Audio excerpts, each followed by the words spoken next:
Everybody, today I have somebody in the crypto space who I'm not too familiar with their work, their what's around them. It's an ETH guy. I'm a Bitcoin Cash guy. Obviously, if you're here, I'm Bitcoin Cash. And now we have an Ethereum guy. So welcome Daniel Goldman to the show. Thank you for having me. Happy to be here. All right, so I mean it's a classic interview question. So I gotta ask like how you got into crypto and your quick 2-minute timeline of how you got to where you are now. Okay, I can do that. Before I go, am I the first ETH guy on this show? I just have to know that. Yeah, you're one of the first like non-Bitcoin Cash guys, to be honest with you. Fantastic. Okay, we'll have to argue a little then. Yeah, there you go. Yeah, so I guess I can start with the present. So currently, I work at Off-Chain Labs as a software engineer. We're building Ethereum Layer 2 tech, particularly the Arbitrum rollup protocol, which we can get more into. In terms of backstory, origin story is fairly straightforward. I mean, I learned about Bitcoin in 2012. I was immediately like fascinated by the political implications, but didn't really spend much time thinking about how it actually worked. And I kind of followed it loosely, to be honest. After Mt. Gox, I assumed that would be it for a while and sort of checked out, which is embarrassing to admit, but that's seemed obvious at the time. I think everybody has those moments. Yeah. It was a long moment for me. But then I guess like late 2016, 2017, the same friend who told me about Bitcoin took me off to Ethereum, and we kind of like went down the rabbit hole together. So that kind of inspired me to dig more into the technical details of both Ethereum and Bitcoin. And yeah, so with that friend, we started a small business doing kind of client-based consulting. And somewhere in that period, I started writing as well. Which kind of wrote a few things that got some attention and that kind of got me more involved in the community, I guess. But yeah, over the course of doing this consulting stuff, also became very interested in the scaling debate, the sort of technical and ethical questions around that, I guess, which kind of led me to Lightning and eventually led me to ETH Layer 2. So yeah, the sort of design space of Ethereum Layer 2 is probably one of the big things that pulled me more towards Ethereum. Yeah, I mean, I tend to say that, you know, for a while, I would say that I do like both Bitcoin and Ethereum stuff, but I think at this point, pretty more solidly focusing on Ethereum. In fact, I get billed as an ETH guy, so I guess who might argue? Yeah. There you go. That's a quick rundown. There you go. I think the real question is, have you got your Uniswap airdrop, the UNI tokens? I'm glad you asked. I'm glad you brought this up. So it turns out at the moment I'm out of town, kind of visiting family. And I don't have access to my wallet. So it's been a bit nerve-wracking. I'm not saying that I would dump right away. That's not what I'm implying, but I have not been able to for that reason. Gotcha. Yeah, it's quite a strange 24 hours for the crypto space. Yeah, it's pretty wild because it's like they airdrop this thing that automatically has like so much value and it still has value. Crypto. It's amazing. Yeah, I mean, I believe it's the first airdrop that's actually, you know, worth anything even remotely meaningful, which is quite shocking. And obviously, I did not see this coming. Right. Yeah. So I was obviously pretty late to the DeFi game. I did my first Uniswap transaction on September 2nd. So I missed it. The cutoff. Oh, like this. Wow. Yep. Sorry about that. Missed it by 2 days. Yeah, I'll send you a few unis if you want to just, you know, participate in the governance or. I'm good. Thanks. Okay. Sorry, okay. You just let me know. And so, all right. So I know like DeFi is like the cool new hot thing in crypto in general. And so, how do you like? You've obviously probably been involved in DeFi for a long time. So like, to the point where it is now, have you kind of seen this like hype coming? No, definitely not. I definitely didn't see this coming. I mean, this new hype cycle started, I guess, a few months ago now. And yeah, I mean, if you had told me that there would be this sudden surge of interest in like, I don't know, like decentralized vegetables, I would not have, yeah, that did not seem obvious to me. Yeah, I mean, I think it's I think. Oops, you froze for a second there. Stand by for frozenness.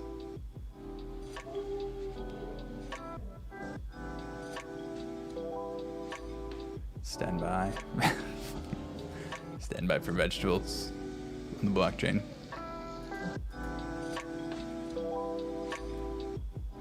Still frozen. So what's your favorite vegetable? Ice Ice Baby, what's up, Dank Man? We have a frozen Daniel right now.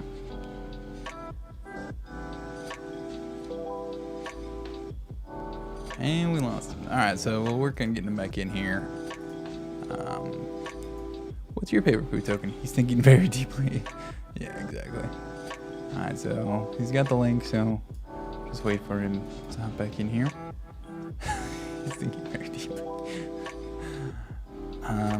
Donate to my flip starter.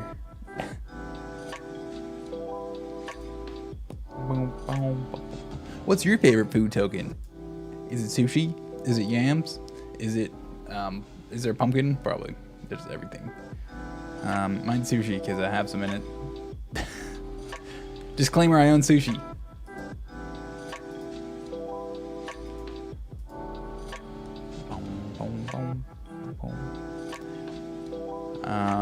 What other food tokens are there?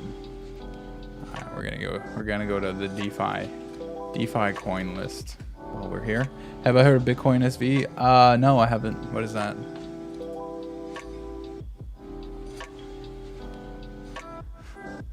Yearn, wrapped BTC. We'll get into that. We got Maker. Come on, where's the vegetables? Here, I'll switch my. Okay, he's back in.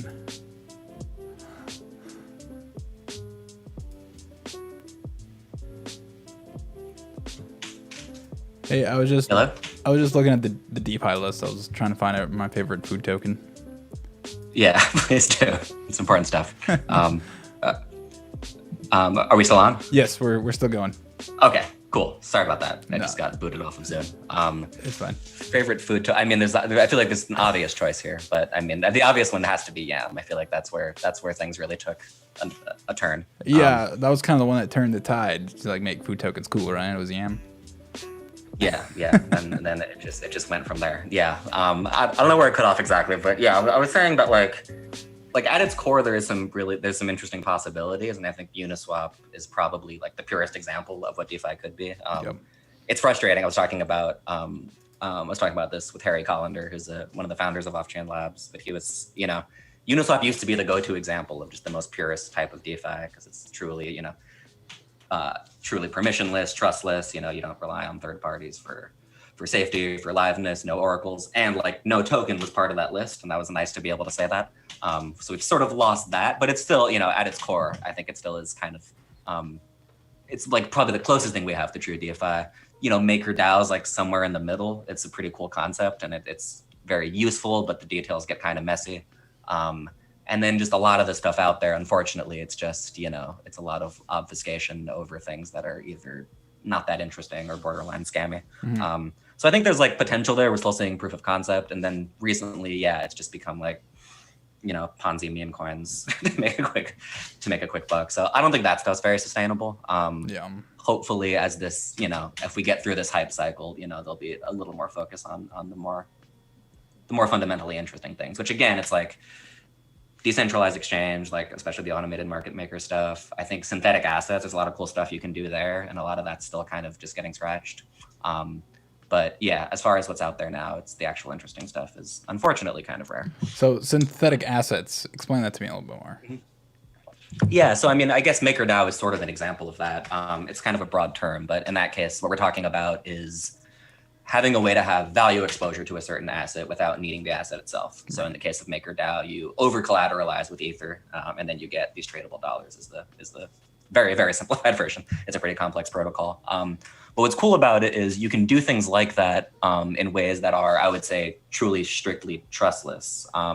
So a cool protocol, I don't know if anyone's building this in particular, but there's a protocol that Dan Robinson kind of proposed called the Rainbow Network, where you kind of do, it's sort of synthetic assets within channels and layer 2 channels. But what's interesting about that is you can do something like MakerDAO where you have Ether and use it to sort of create this synthetic, anything else you want, synthetic DAI, basically anything else on the Ethereum chain. You can actually do it without trusting a third-party oracle, which is very counterintuitive. But yeah, so I mean, this in general gives you a way to just do these whatever sort of trades, decentralized exchange, more complex financial instruments like futures and swaps with other assets. So yeah, I mean, there's a few projects like Synthetics that are doing things like this, but I haven't really looked closely enough to see, again, how trust minimized they are. So I wouldn't want to claim too much, but that's definitely another area that has real potential. Right. Yeah, it's like everything's slowly getting figured out, and the Ponzi's event for the game. So I would expect the real innovation to kind of follow that. Yeah, I guess that's sort of how it works. Yeah. We just see this like the seasons turn, and there's the Ponzi cycles, and then periods of tech innovation, and then more Ponzi's, I guess. I don't know. I don't know where it ends. It's a cycle of Ponzi's and innovation. Yeah. The great crypto cycle. Circle of life. Yeah. And so I'm obviously like Bitcoin Cash based guy, and so I'm like very familiar with like how a UTXO system works, and I know what input outputs are, op returns, all that shit. When it comes to ETH, I'm like totally lost. Like it's kind of wild how like different they are, right? And there's, So can you kind of like explain to me like I know they're like on MetaMask, for example, is the main ETH wallet I use. I mean, I have like one address, right? And so like, I guess like how like what's a UTXO is the basic of Bitcoin. What's like a basic of Ethereum? Yeah, that's a good question. I think zooming out a little, one useful thing to understand is sort of in the UTXO model, like when you talk about the Bitcoin or the Bitcoin Cash state, right? That's essentially the set of all of the UTXOs at a given point. We can say that's the state of the chain. Yeah. In the case of I'm just going to say Bitcoin. I don't know if you call it Bitcoin or Bitcoin Cash usually, but it's the Bitcoin family. The Bitcoin family.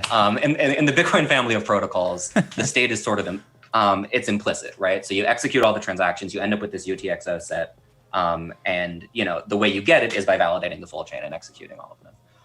In Ethereum, the state is explicit, which is to say there's sort of a similar idea, which I can get more into, of there's this thing that is like the state of the Ethereum chain, but you actually have a commitment to it on the Ethereum chain itself. The state, instead of, with the Bitcoin family, each of these UTXOs sort of, you have the script that gets executed, right? And essentially the net result of that means one of two things. Either you execute the script and it's valid, and then you spend them, which means consuming UTXOs and producing new ones, or it's invalid, right? And nothing happens. Every script in Bitcoin has that structure. Now the actual rules, right? You can write these smart contracts to make that more intricate. But that's the key thing, is it's like there's only one type of state update that can really happen. Whereas in Ethereum, the state is generalized. So it's actually this generalized data that can mutate. What that means is, it means a few things, right? It means you're less restricted, right? You can do a lot more because it's not just a matter of spending conditions on these particular coins. The spending conditions can depend on any other part of the state, right? So it means you have all these new functionality. The downside of that, of course, is that in the Bitcoin family, because the possibilities of what a transaction can do are much more limited, you can sort of optimize around that, right? And you can actually validate transactions in parallel. You just have to check that none of the input UTXOs overlap each other. So when you look at a Bitcoin transaction, you say, okay, at most you can consume these inputs. At least it does nothing because it fails. In Ethereum, in principle, any transaction could affect any part of the state, which is part of why it's kind of harder to scale Ethereum. Yeah. So I guess to go to your question of like what is the unit of Ethereum, it's not as like easy to pin down, but there's no equivalent of UTXOs. Instead, you have accounts. Accounts are sort of what controls some asset, either Ethereum or a token. And then there's this sort of other family of what an address can represent, which are contracts. They're kind of separate. So you have accounts and contracts. The contracts, again, you sort of, you compile some code and upload it there, and that controls whatever the rules are of what is valid and what isn't, and what state updates and what doesn't. So yeah, you can picture more, instead of just like consuming UTXOs and making new ones, you can picture these accounts that are sort of moving things in and out of contracts. And when they're in contracts, those contracts determine the rules of how state updates happen. I don't know if that's helpful, but no, yeah, that's just I can summarize it. That's definitely helpful. Like there's addresses, normal people addresses, and then there's like a smart contract address, right? Yeah, you can think of like addresses correspond to an entity. You can think of them as like a person, or some entity, and contracts are like programs. Right. Whereas with the UTXO model, those are always kind of combined. Right. And so moving on to like, so obviously all this shit happening on DeFi right now is like making the gas fees really high on Ethereum, and Yes. which is kind of ironic. As a Bitcoin guy, you know, the whole scaling debate, high fees was one of the reasons. Not the reason, but one of the reasons ETH was created was also because just more functionality, of course. So there's a GUI, which is like the next block, right? Each block comes with what, like 15, 20 seconds on Ethereum, something like that. And Yeah, that's right. and so I'll pull up transactionstreet.com. That's like the best visualizer I know. And so Yeah. like it can be like 300 GUI, but it can either be like $3 or like $30. Is that just based on like how complicated the transaction is or the smart contract?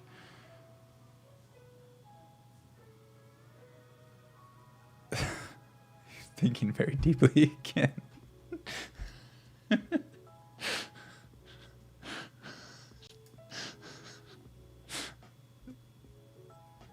This is a pretty complicated question. 7 GUI.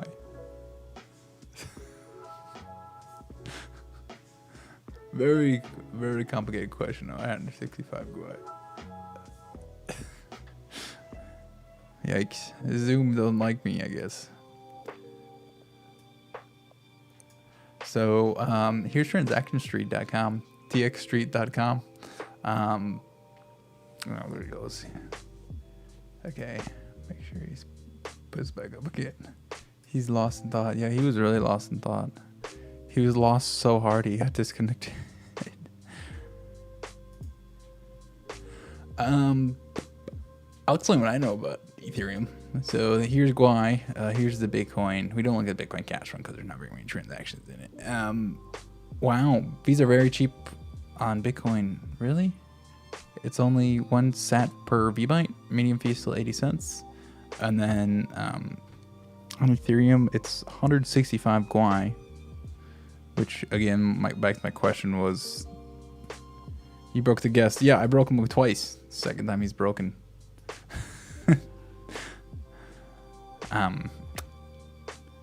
So yeah, there's 17 transactions per second. Fake bots, maxis, your guests are fake bots. I think it says he's not paying the proper gas fees to be on the. So you usually have the Bitcoin Cash guests, and they just like pay less than a cent fee, right, to stay on the show. But Ethereum, it just adds up really fast. So yeah. I'm probably gonna have to edit this one once we're done with it. Edit out the gaps. But we'll stay here. I'm sure he'll be back. So we'll look at a block in Ethereum. Wow, how does this work?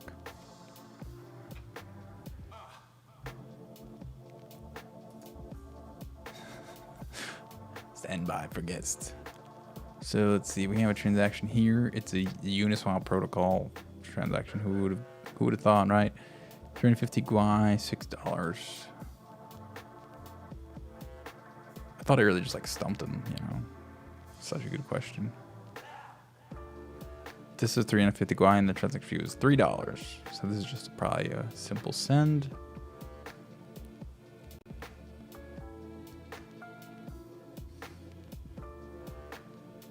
How about a cream transaction?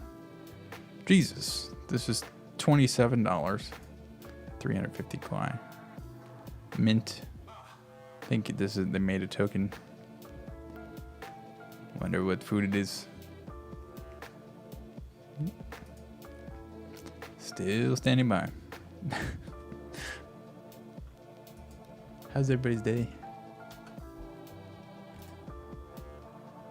Got a lot of viewers now. Got the most viewers we've had so far.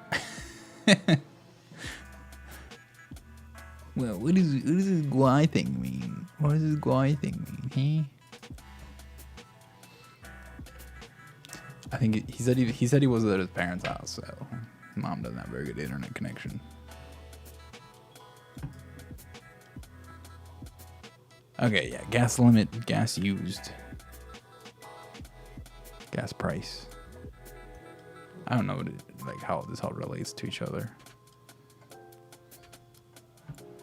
Bum, bum, bum, bum, bum. What's your favorite Uniswap fork? think Cream's a fork. Isn't Cream a fork? I still trust in Chef Nomi. Damn, his Zoom really don't like him.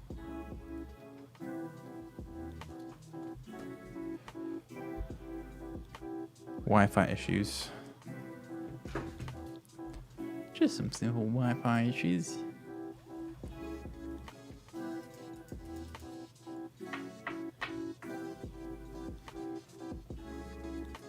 Do you have any questions for Daniel so far?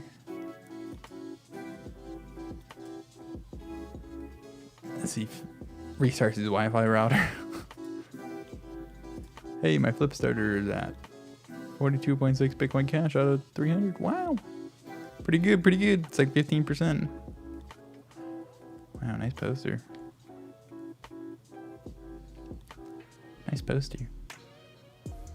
If you know what I'm talking about, you can check out my last episode. I'm making a feature documentary about the great Bitcoin scaling debate. Pretty neat. Pretty neat.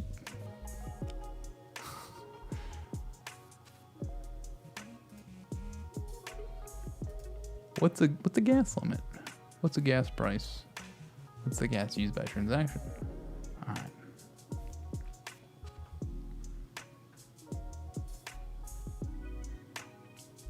eGasStation.info.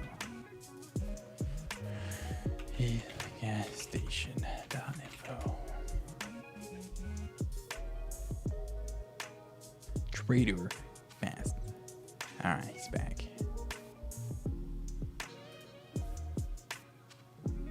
Hey, welcome back. Hello. Welcome. Sorry about that. Can you hear me? Yes. Great. Okay, cool. All right, new location now. Hopefully no more Wi-Fi issues. All right, cool. Cool. Yeah, I think I doxed myself with that poster. But I'll let people figure that out. Where were we? You're asking about Gwei, I believe. Yes, Gwei. Gwei. Yeah, I've heard it said different ways, so you might. Yeah. So I was just looking at one of the recent blocks, and they're like around 350 Gwei, and then there's a transaction fee of $27. I just saw one of 350 Gwei that was like $2. So that is probably on the complexity of the script that it's trying to run, right? Yeah. So basically, in general, this is a weird thing that some of the Bitcoin BTC people try to spin like there's something uniquely weird about Ethereum fees, which on a fundamental level, fees go up for the same reason they go up on any other network, which is, the network gets crowded and now, you're just bidding for miners to put them in your blocks. The deal with how gas works on Ethereum is basically you just need some way, because you have this generalized computation, you need a standardized way to price it. So, and it's, it's not perfect, but there's just like certain different operations or different, including computation or data storage and things like that, or just assign some value of Gwei. So yeah, if you're just looking at individual transactions, you can get huge ranges of how much they cost, because one transaction can effectively encompass like 20 different transactions. Or it could just do one simple thing like a transfer of Ether.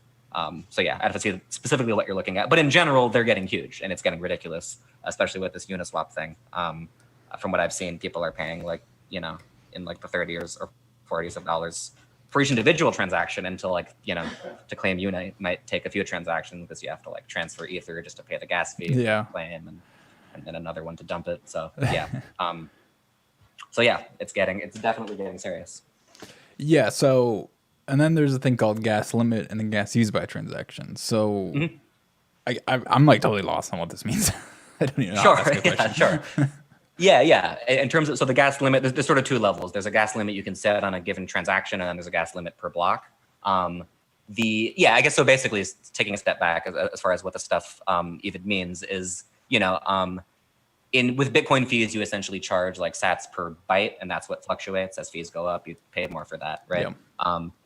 Here, we just need to charge per computation as a way to make economic sense and to prevent things like infinite loops, because Ethereum script can do more things. So that would, if you don't have a way of actually pricing by computation, you could just immediately stall the network. So the idea is a full node or a miner doesn't, in principle, they can't know what a transaction is going to do until they run it, right? Because again, it's different than the UTXO model. So what that means is when you set this gas limit, you're saying I'm sort of allocating this much, this much GUE, so this much ether towards this transaction. And you're sort of, it's sort of this promise, like saying, I'm willing to pay for this much computation. If it turns out that the amount that I'm willing to pay doesn't cover the cost of the computation, the miner just takes the fee anyway. So this way, if I try to do some infinite loop type of thing, I say I'm willing to pay for this much. They run the infinite loop, and then it runs out of gas, and then they just get their fee, they're happy, and I haven't accomplished anything. So this is another weird subtle difference that surprises people about Ethereum, if you're familiar with Bitcoin, is transactions that are sort of invalid in the sense that they actually, you're paying to run this contract call and it ends up reverting. Those actually still get published on chain. So it's invalid, but it has to be published because the miner has to collect the gas fee. So the gas limit is how much I'm willing to pay for this transaction. If I'm doing it right and being honest and sensible, I've already checked to make sure this is enough, right? This is enough. This fee is high enough to actually cover this computation, and then it gets run, and they keep the fee. The gas limit on a block level is essentially the equivalent of a block size limit, right? It's just not, instead of being with megabytes of data, it's in this more general unit of gas, right? And so this transaction specifically has a limit of 315,000, but they only use 200,000. So like, did they get that difference? They didn't have to pay that difference, right? That's right. Yeah. So you only and that there's various reasons that you might not be totally certain. A lot of that has to do with the fact that, again, it's like unlike with the UTXO model where I'm spending these particular UTXOs, so I sort of know exactly what's going to happen. On Ethereum, by the time my transaction hits the chain, something could be different, right? So if I'm making a Uniswap trade, for example, and I'm getting, whatever it is, 3.5 ether for my 400 uni last I checked, right? So that's what I see. I issue that transaction. By the time it gets published, though, some other trades have happened. Okay, so now the price is slightly different. That one's unlikely to affect gas too much, but you can imagine anything can change, right? So in principle, your transaction might be doing something totally different if you're not careful. So you kind of leave this leeway to make sure it gets covered. Right. And so, but this is I've had a couple like failed Ethereum transactions where I thought I was paying enough, but I guess I wasn't, and like so it just like fails, right? And then I lose my transaction fee, my gas fee, right?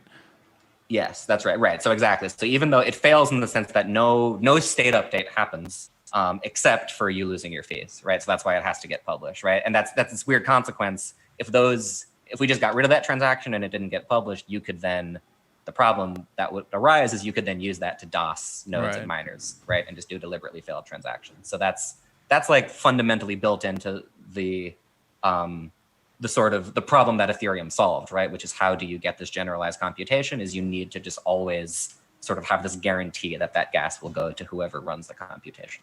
Right. And so I guess my question with that is, they can't like check before running the transaction that the gas fee isn't high enough. They have to run it to figure out like, oh, this isn't enough first. They meaning the miner who puts it in. Yeah. So basically the nature of Ethereum is that the only way they can check is by actually running it, right? So there's no shortcut there, right? Because again, it could, a transaction could call a contract, which calls another, which, it could in theory do anything. So the point is, the only way they can sort of, that they can build a block and execute and figure out the next state is by running these transactions, right? And the only way to guarantee that they don't get DOS is to say, all right, I'm going to run this, but no matter what happens, I'm going to get this gas, and I'm only going to have to run this far. So there's kind of in principle no shortcuts there. At least, I don't know, until we get to some more advanced stuff, but we'll get there. If you're just using layer one straightforward, there's no shortcuts other than actually executing these calls. Gotcha. And so obviously this transaction fee was a lot. Is there a way to like see how complicated this transaction was on Etherscan? Like, to me, it just looks like, wow, this one was a lot, but yeah, you can, if you go to, so there's a few other tabs. If you go to internal transactions, I think there you'll see various calls. Now, what you might see is that there aren't that many. Okay, let's see what that brings you into advanced mode. But even now, relatively simple things are pretty expensive. Right. So here, we can see that there's various little internal calls being made. I'd have to sort of poke around more carefully to see what's happening. Okay, I guess I'd never clicked over, but Yeah, the logs also. So those are like event logs, just like execute some data when certain operations happen. So that gives you something a little more. You get something a little more readable. You can see like, oh, somebody made a swap or added liquidity, things like that. Right. Let's see, cash prior, interest accumulated, borrow. I don't wonder what this is. I think it was cream. Yeah. But yeah, I mean, this is you can see, as you said, it's like a very different paradigm in terms of how execution actually works here. And it is significantly more complicated than the Bitcoin family. Yeah, for sure. No doubt. Okay, yeah. All right. I think I understand now. So finally Okay, figured hopefully a step closer. We got a step closer for sure. And so when Ethereum 2.0? When Ethereum 2.0? That's a good question. They seem really confident it'll be at least 2.0 phase 0 by the end of this year. But I don't know. I have no special insight. Yeah, it's always 18 months away. That's the rule. I think, but I mean, the truth is the first step they're releasing with ETH 2.0, the phase 0 thing doesn't really mean all that much. It's not actually like usable. So that's not the most exciting step, but it just means that things are underway. But yeah, no, I am, especially lately, I'm much more focused on layer 2, so I don't even know the exact latest ins and outs of what's happening with ETH 2.0. But yeah, it'll certainly be interesting. I feel like I've gotten like cautiously pessimistic, I would say, about what's going to happen there, just because, I mean, it's pretty clear that it became more complex than they had anticipated initially. I think certainly something will happen. But I think, what we've already seen is they've sort of pared down the complexity in various ways, and they'll probably have to do that a bit more, is my guess, before we see, a usable network. But, again, not my department. I'm an L2 guy. So yeah, layer 2, you mentioned, were you working on Lightning before, you said? Yeah, I did some stuff with Lightning, more like, sort of messed around with it informally. And yeah, I guess there were some projects I was involved in that were doing Lightning tech. So yeah, that's kind of where I started when I, started learning about the scaling limitations, and that kind of led me to Lightning. And that's where, I started digging into layer 2. Yeah. Mm-hmm. And so I'm sure you have strong opinions about Lightning, if I had to guess. Yeah. So you're here to tell me why Ethereum layer 2 is better than BTC layer 2. Okay, I can do that. Yeah, I think I'm willing to sign off on that claim. I mean, basically, Lightning, I think Lightning's really cool, and it's certainly useful for some things, but I think the narrative around it got a little weird, and sort of spun out of control. For sure. Basically, the way I see it, the most useful thing about Lightning is actually that you get these instant transactions. This is true of like Lightning or state channels, payment channels, we call them on Ethereum, but that sort of type of construction. In fact, I wrote something that might come out soon where I sort of try to argue that the only way to get instant trustless transactions is with channels. Like anything you build that does that is just a channel, almost by definition. So like, and that's cool, and that's especially helpful for certain types of applications, right? For certain things, you kind of just need that. If you're going to do like games, like if you're going to play, like if you're going to make a poker app on Ethereum or something, you can't be waiting for blocks every time you ante and make a bet. That's just not playable. So, for sure. So for things like that, and even if if you sort of have some notion of being able to predict who's going to be interacting with something, so even if it's like a series of merchants where they share some customers, something like that. But as like a generalized scaling tool, it has a lot of problems. And it's just when you sort of understand the architecture, that's sort of a weird use case for it. And now again, I'm all for Lightning, for people using it and push it as far as it can go. But the idea that this would be a way to scale payments in general doesn't make a whole lot of sense. I guess I don't know how deep you want to go into Lightning in particular, but the core of the construction is really that you're with a given channel, you're allocating assets or funds or whatever between a fixed number of parties, usually just two. That's usually how channels are talked about. It could be more in theory, but usually they do it with two. So you're sort of saying, in order to scale, like so that we don't have to have these transactions to come to consensus with everybody, we're sort of saying, okay, we're going to lock these funds between us until further notice, basically, right? So until further notice, only the two of us can interact. And that's why you can get these instant transactions, basically. What that means is, unless you're interacting with someone directly in your channel, which is only so many channels you can have open, if you want to be able to pay other people, you have to sort of route these payments between many parties, right? and you're essentially convincing a counterparty to pay someone else, to pay someone else, to pay someone else, to pay your destination. Right. And that you do that atomically, so no one can run away with your money in the middle. But once you realize that you're sort of the network aspect is literally just like establishing these paths that you have to go through to pay people, then you start seeing how sort of limited that is. In fact, that that structure in the sort of normal financial world, that would be called a credit network, except they're doing it without any credit, right? Because it's all fully collateralized. So the capital inefficiency is sort of one of the big issues. Either because you need to have all this collateral locked up, and also you might just literally not be able to find a path between two people. That's certainly possible. There's a lot of other more subtle like complications and limitations. First of all, just the nature of it is you have to create this big overlay network just to be able to communicate with these peers and find paths, and just implementing that is a lot more complicated than some other constructions we can talk about. The actual implementation data, I didn't really appreciate this till I started messing with it, but things like setting up a channel is actually really complicated. There's a lot of like back and forth communicate, this complex kind of cryptographic protocol where you have to communicate back and forth. And in fact, there was a bug in one of the main implementations where they were sort of missing one step. So, after it was live, it was revealed that there was a pretty serious vulnerability there. And then, there's issues with privacy. In some ways, it's better privacy, but in other ways, you have to worry about network level privacy leaks. There's like adversarial routing. I mean, we could go on, but the point is, it's like, I've always seen it as like, this is a nice construction for some things, but the nature of Bitcoin is that the base layer is very limited, right? So this is just sort of what was available.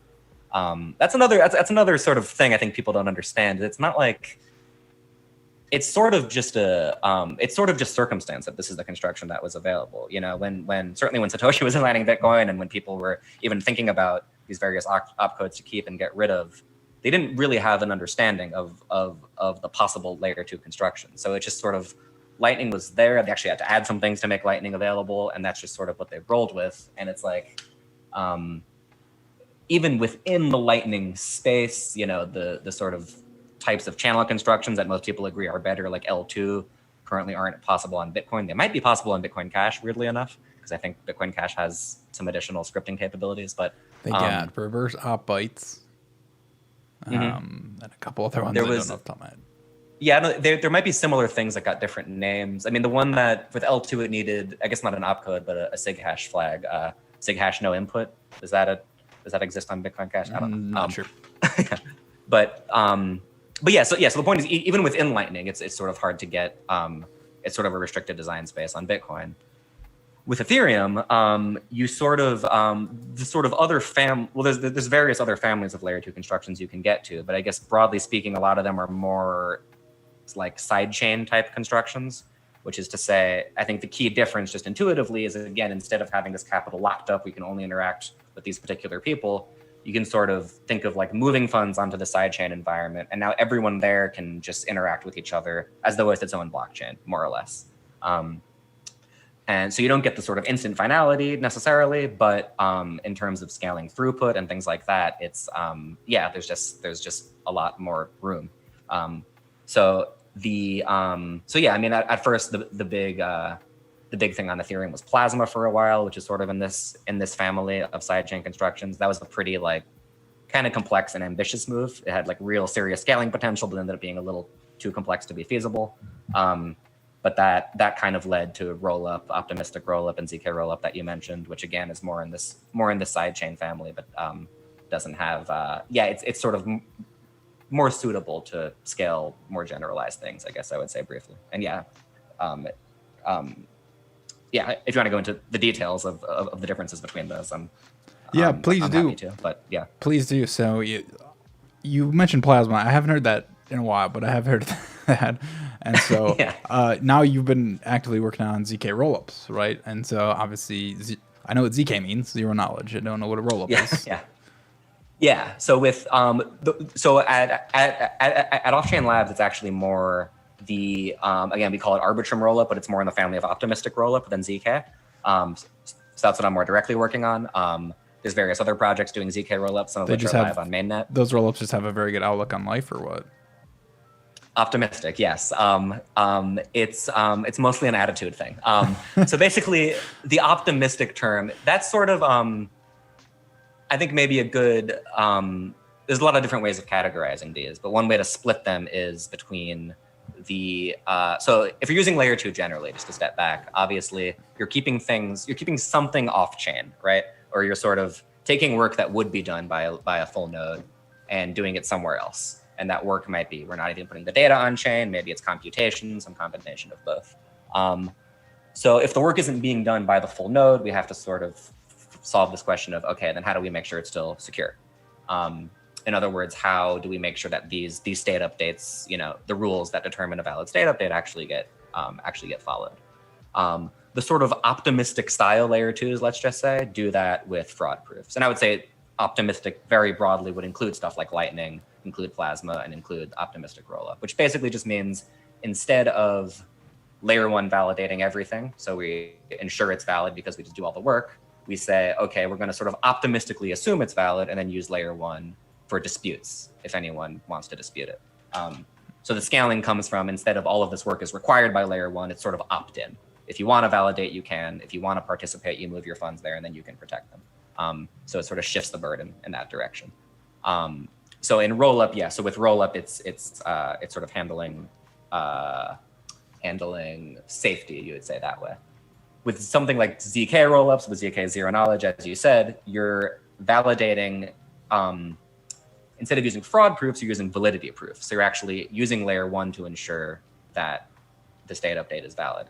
The reason that, that just sounds like using layer 1, but the reason it's better is you're using layer 1, but you're kind of using it in this very fancy way. So instead of just, if you have like a block of transactions, instead of actually executing every single one like you do normally, you post on chain a zero knowledge proof, or like a zk snark or a stark or plonk. There's a whole family of these constructions. And that gets validated by smart contracts. So that right on layer 1 guarantees that it's valid. So yeah, that's the roll-up part of all of this is basically that what we sort of found in through the course of doing this Plasma stuff. With Plasma, it was all about keeping as much data as possible off chain. So you have this big block of transactions. You just kind of hash them down to a root and you only post the root on chain. And the idea is just with that, that should be enough that everybody can dispute and challenge fraud if it gets committed. Long story short, that turns out to be very difficult. It's not impossible, and there are projects doing Plasma, but it's sort of basically, other than having this big scaling throughput benefit, everything else becomes hard. So doing smart contracts is hard. Avoiding these sort of dangerous scenarios where a bunch of people have to storm, stampede onto the chain at once is hard. The rollup thing just says, okay, we're actually still going to use the base layer for data. So you're still posting data on chain, but what you're scaling is the actual computation that needs to be done. So in something like an optimistic rollup, there's always enough data on chain, literally on the Ethereum chain, so that anybody who wants to could kind of reconstruct the state of the side chain. So you're still posting a lot of data. You can optimize, so you probably don't have to post as much data as normal, but you still are using the base layer for data availability, But the actual computation doesn't have to happen on layer 1. And the idea, the argument, and I think it makes sense, is that the main scaling bottleneck for Ethereum is computation. So that's like the more important thing to say. So it's like data on chain. If you enforce safety with fraud proofs, it's an optimistic rollup. Data on chain, enforcing safety with fancy ass cryptography and zk snarks and zk starks, that's zk rollup. And those, because of the relative simplicity and also various other reasons, those have become the main focus for Ethereum tech. Particularly, another nice thing about something like Arbitrum rollup that we're building is you can basically, ours is Arbitrum rollup is going to support generalized smart contracts. So on this layer 2 sidechain, you can do as much smart contract stuff as you could on Ethereum still, and that's very hard to do with really any other construction. So I mean, long story short is there's a much wider design space, especially if you're interested in scaling smart contracts. And you can even combine them, right? So with something like optimistic rollup, you can do channels on top of that. You can do Lightning on top of that, or Lightning-like things on top of that, so they can sort of compose. So I would say even though this is one of the big benefits to Ethereum, even though the base layer is definitely harder to scale. It's harder to run a node than a Bitcoin node. There's no doubt about that. It sort of opens up more avenues for scaling on layer 2. And I think some Bitcoiners are actually picking up on this, which is nice to see. Not the majority, but there's increasingly some acknowledgement that, okay, this is not all complete scammy bullshit. Yeah, that's I'll take it. Yeah, I followed most of that, so okay, that was a lot. That was a lot I jumped on you, but yeah.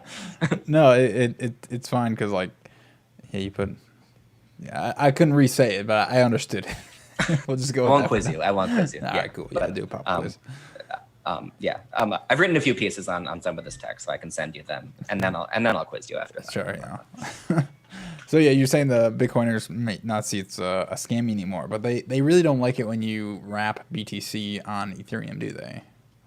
They don't. Although, no one can figure out whether they should like that or not. I mean, because like there's some hardcore Ethereum people that want to act like, we're too good for this, so who cares? There's this attitude. Why are we excited about tokenizing BTC?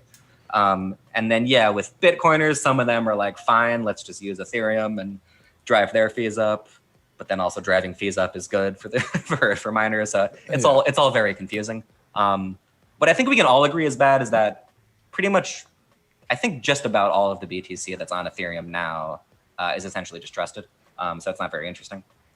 It's just sort of held by some trusted third-party custodian. Right. I think like there's one, I don't even want to mention it because I might be wrong, but there's at least one that does something a little more interesting currently. The one that definitely will do something more interesting is TBTC. Which they briefly were on mainnet, and then I think they found some bugs, so they had to go back off. But that's one that they're actually sort of putting the effort into doing a trust minimized Bitcoin to Ethereum peg, which is awesome.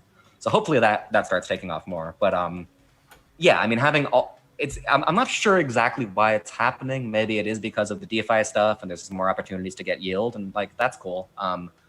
But I mean, at one point, a lot of people were posting that there was more Bitcoin going into Ethereum than there was Bitcoin being issued by mining Bitcoin. Yeah. Which, I mean, yeah, it's cool to see, but it's a bit scary. You don't want another, like a new type of exchange hack that emerges, which is just Bitcoin custodians getting hacked. I don't know. So you might have seen this, might have remembered it. Vitalik once said that maybe you could use Bitcoin Cash to scale Ethereum. That's right. Yes, I did see that. So that basically just be like storing the state of ETH on BCH in like op returns or something. It's a weird idea. Yeah, you sort of have the idea that what he was sort of alluding to, it would be something like a rollup, where again, so the idea of rollup is you're using the base layer for data availability. Yeah. So the idea is you just use another chain instead of Ethereum just for availability.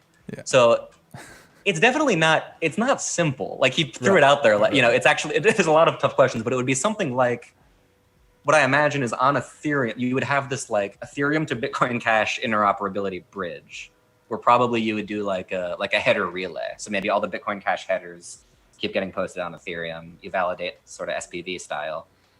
And then on Ethereum, if I want to do some transaction, it's sort of enforced that in order for that to work, I have to dump all the data, just like basically in op returns or something like that on Bitcoin Cash. So you have a guarantee from Ethereum that yes, these things are actually connected. And if you want to see the data, you look over at Bitcoin Cash. I don't know how serious he was. Sometimes it's hard to tell with him. Yeah. Like he was probably partially trolling, or just trying to spark ideas, or I don't know. Just throwing something. What did Bitcoin Cashers think of that? Were they like amused or horrified? It's like, yeah, let's pump our transaction count. Oh, there you go. Yeah, why not? Let's stress test the network. I see. Yeah. I don't see that happening as like the base layer anytime soon. But there are. I mean, at one point there was a BTC relay on Ethereum. I think they just stopped maintaining it, but that was doing. It wasn't using Bitcoin for data, but it was like this direct way to interoperate, which is cool. But I don't know how much demand there is to do that with Bitcoin Cash. But who knows? I have no objections. Yeah. What is your opinion on Coinbase putting their withdrawal fees to the customer now? Yeah, I'm not surprised. Yeah. I was surprised that anyone. I think Gemini maybe still does the same thing, where they just don't charge fees. I never thought that was particularly sustainable. Honestly. Yeah, exactly. Yeah. So I don't blame them at all. fees are incredibly high. Yeah. I mean, I would love to see the numbers. I mean, what is funny is if you look at, I do wonder how many withdrawals they're actually processing, and if you look at how much money they're making, maybe it's maybe for a while it was basically a write-off. But like, no, I mean, fees are very high, and I think I would certainly agree with you that like fees this high is not good or sustainable. But yeah, that's why I think it's it's sort of the moment for layer 2 to really start taking off, and it's starting to happen.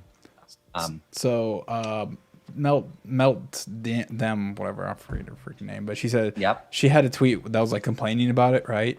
And so I said, why is it surprising Coinbase can't eat $30 gas fees on your $20 withdrawal forever? And Peter Todd just liked it. So I don't know. I've never gotten a like from Peter Todd. So. Yeah, don't think I have either. I don't think. Yeah, I'm not sure. He has some like surprising perspectives on a number of things, even within the Bitcoin world. I think he seemed like a little more critical and skeptical of Lightning than most of them. But I imagine in this case, it's anything. So did Coinbase?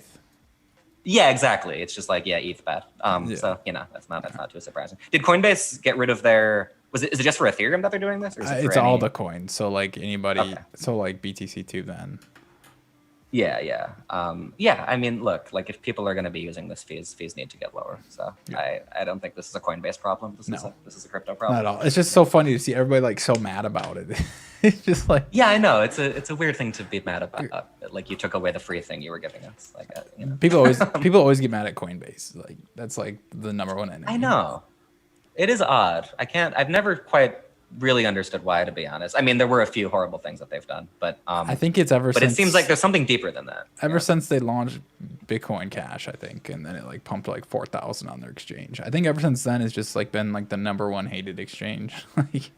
You might be right. That might be where the Bitcoiners really turned against it, the BTCers. Because I mean, I think a lot of them maybe even see Coinbase as responsible for legitimizing Bitcoin Cash, right. Which is absurd. But right, yeah.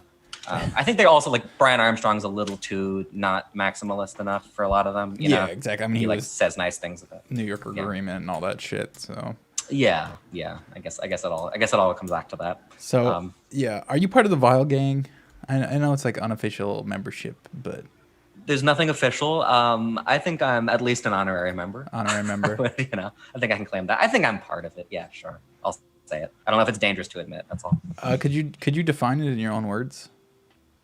I define Vile Gang in my own words. It is a collection of individuals from various parts of the crypto space, united, on crypto Twitter, who, just kind of, we have a little circle where we sort of get together to just vent at some of the more absurd aspects of the space, is how I would sum it up. I think we all just have that in common. I think I'm the only ETH person there. There's definitely a few no coiners.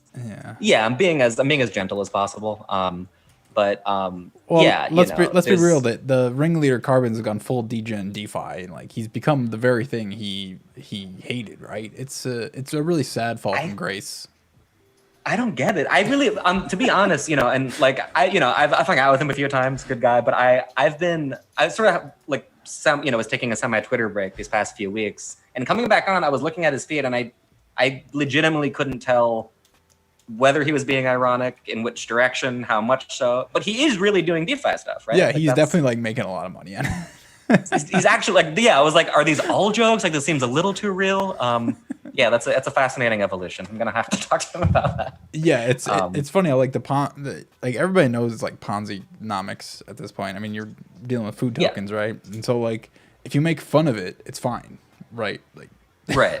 So it's just right. You can do it if you laugh at it, and also, I mean, I think it seems like his biggest target increasingly is the Bitcoin maximalist types. Right. So I think he likes pissing them off by talking about this and making fun of them for not making as much money. Right. Yeah, he's an interesting character.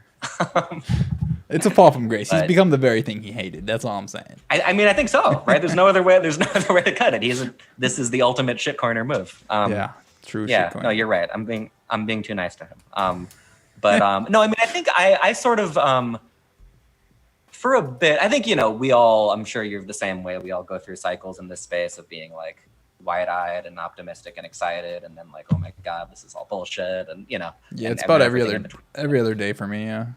Pretty much, yeah. It depends what time of day you talk to me. It's it's a real roller coaster. But And there definitely was a period. You're not even in Bitcoin Cash, too. Oh, I can only imagine. Yeah, no, that's a whole other thing. I've been trying to. Yeah, we should talk more about what's going on in Bitcoin Cash in a second. But Yeah. there was definitely a period. I had like a period where I was, more in the like no coinerish direction. I sort of reading about Tether kind of early on before it became a big talking point, and that kind of just like went down that rabbit hole. I think that's when I started, getting connected to some of the vile gangers. They appreciated my general sardonic shit talking. Fucking Tether. Fucking Tether. Tether's another weird one where people sort of stopped caring. I don't know. It's like, including ETH people. Yeah, I mean, I went through like a 2-month time period where I was just like, I'm out of crypto. Tether's gonna blow up, and then it just totally, yeah, just keeps going, keeps sprinting. Yeah, I felt the same way. I felt very sure.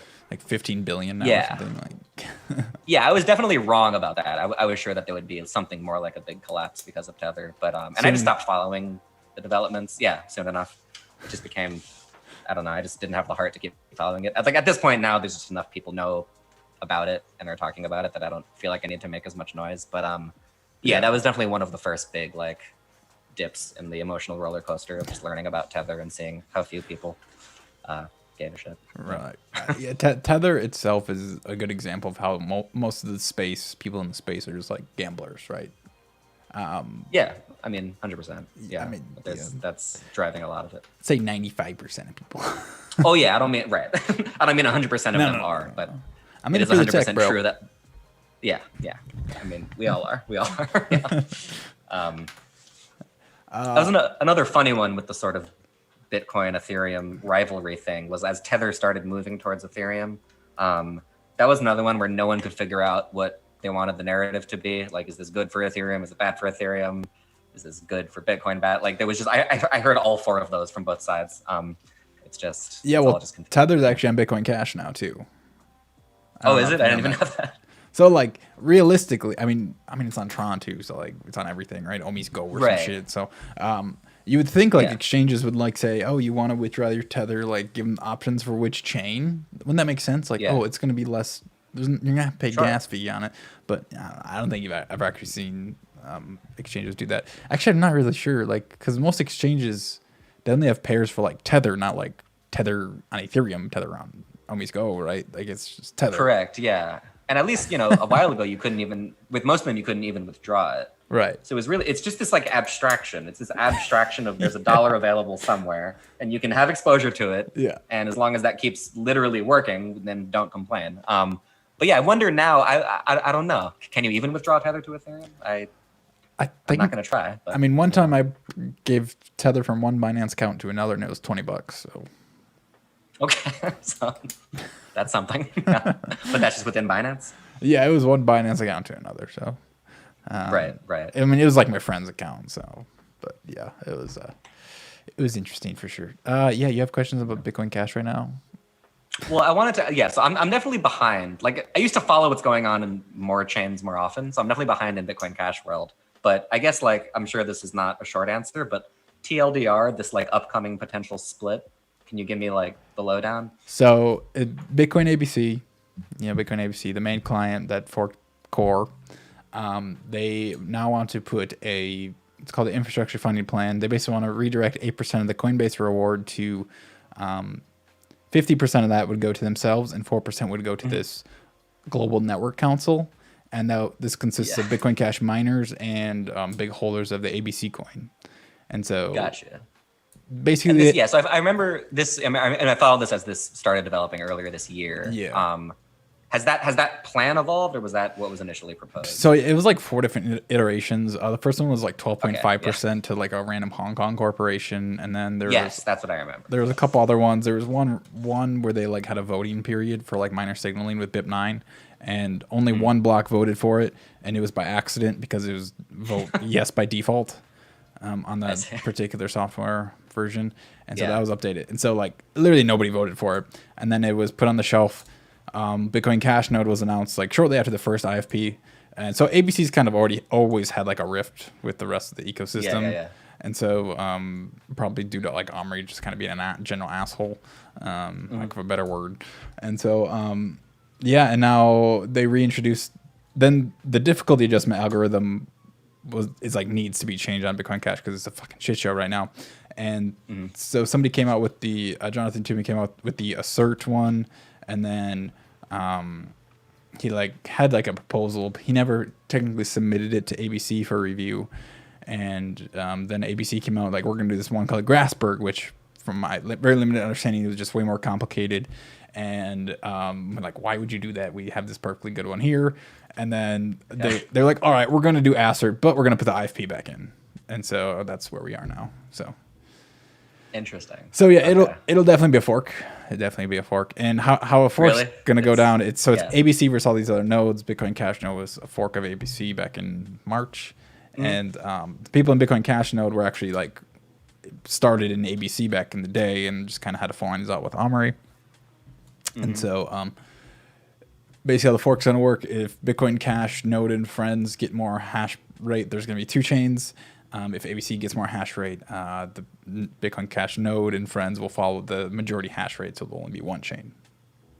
Gotcha. So it's a soft fork. So or a potential soft fork. Yeah, potential soft fork, but there's been a lot of Bitcoin miner signaling for Bitcoin Cash node now, and they have like 60% of all the blocks. Really, the only big one missing is Antpool at this point. BTC.com has voted for it, are voting for it now. So. Oh wow. Okay, I didn't realize it was this far along. That it's this definite. Damn. Yeah, it's gonna happen. It's gonna happen. Wow. Okay. Good to know. So yeah. So another forking till Mike Hearn predicted this. Forking till we die. Paul Storch predicted this too. Forking till to irrelevance. So. Right. Yeah. Well, sounds like a lot of drama. I hope you hold up. It's a lot of drama indeed. It's funny how like local. It's funny how localized the drama is too, because like with the scaling debate, there's more people involved obviously, and obviously people like kind of turned on each other, but like now it's like 200-person chat rooms that like turn on each other. It's like so small scale, and it's like people just But yeah, that's where we're at. So. Where's Roger in this split? Bitcoin Cash node and friends. Okay. Non-ABC. So. Not ABC. Yeah. So yeah. Interesting. Yeah. Okay. No. Yeah. Thank you. That's good to catch up. I might dig deeper. I am curious to see how this all plays out. But yeah, it just seems like the life of the Bitcoin casher has just been stressful lately, and I say that with sympathy. Yeah. No shit. So I just totally missed my train of thought. I remember I was talking. Yeah. If Bitcoin Cash node takes over Bitcoin Cash basically and kicks ABC out, it'd be the first time besides like Monero in like 2013 that a lead node implementation gets kicked off. So. Interesting. It would be like historical, for lack of a better word, if it happens. So. Yeah. And I honestly think it will. I don't see very many people still supporting ABC, and if they are, they're usually like a direct contributor or probably promise some money from the IFP. Right. Yeah. So I mean, every whatever little sliver of perspective I get in the Bitcoin Cash world, that's it seems like I don't see a lot of ABC support, but what do I know? Yeah. Yeah, it depends on who you ask, probably. Right. Yeah. All right. Cool. But yeah, as the go ahead. Yeah. Not good. I mean, I was just gonna wrap it up. So you have something to say? Go ahead. Go for it. No, I was just gonna say I just remember learning about this, and I was talking to imaginary username. Yeah. And it like when the sort of DevFront proposal came out. And again, like I'm not in the Bitcoin Cash world, but I don't have ill will towards it. But it was just really heartbreaking. Like some people just seem so, I don't know. It just felt like there's some segment of this community that has such a different idea of where they want this to go. It was just sad to see that when it was already, a community that was sequestered off from a bigger one. So yeah, I don't know. I'm curious to see how it plays out. Yeah. And I think like the Bitcoin Cash people Bitcoin Cash is like built on ideology, right? It's built on peer-to-peer cash, and that's it. And so, like, if you introduce like the super controversial change, people are gonna fucking hate it. And so, I'm not sure. That's what was surprising is Bitcoin Cash has a pretty pure ideology, and that seemed from the outside to very much go against it. So ABC has been complaining about like needing more funding for like the last 2 years now, and so they probably just didn't get it because they're assholes. Like literally, like I know it sounds like way too simple, but like you got to be nice to people. Like we're a small community, you can't be assholes to everybody. Like expect like, oh, we run Bitcoin Cash, we need money. It's like no, and so yeah, I think this split away from ABC was kind of inevitable.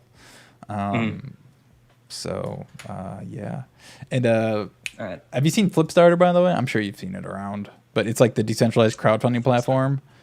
Oh yeah. Bitcoin Cash. So like these Bitcoin Cash, basically every node team besides ABC like raised a ton of money. It was like, I mean, not a ton in the big scheme of things, but it was probably like $500, $600, $700,000 like total for all these different node teams. And it's like, well, there's funding, you know, like the funding's here. They just don't want to give it to you. And so, right. Yeah. So it's almost like ABC's like something. People call like Omri's resignation letter from Bitcoin Cash, and like so it's like he's like just getting sick of it, so he kind of just like wants a payday for lack of a better term again. So, gotcha. Good luck, I guess, to him. Yeah. So. Wow. Okay. Flipstarter. That's just as one last little segue. You have a Flipstarter, right? Yes, I do have a Flipstarter. That's where I saw it recently. Yeah. Yes, I do. And so. Yeah, my whole last episode was about it, and so yeah, it's just gonna cover the great Bitcoin scaling debate and basically everything that happened from like 2009 to 2017. So yeah, sure I'll mention. Sounds fascinating. I will. Yeah, and so it should be pretty cool. Just need to get to a couple more countries. I will really, really, really want to get a Gavin Andresen and or Mike Hearn in this as like their tell-all, but that remains to be seen. Gotcha. So. Sweet. Yeah. Well, good luck. Yeah, no, that sounds really cool. Thank you. Definitely be checking it out. Thank you. Yeah, any other things you want to add about ETH or Bitcoin Cash? No, I think we covered a lot. I think I gave you enough homework. Yeah, that was a lot. All right, cool, man. Thank you so much, Daniel, for coming on the show. Appreciate your time, and I learned something today, so that's good. Great. Awesome. Yeah. Thanks for having me. By the way, what's an XPub? Sorry? What's an XPub? An XPub? I'm just fucking with you. You know, it's got memed, didn't I? Yeah, the Peter McCormick thing. Yeah. Took me a second. Yeah. Dude, I know what XPub is. You never use Electron Cash. Anyways. Yeah. Anyways.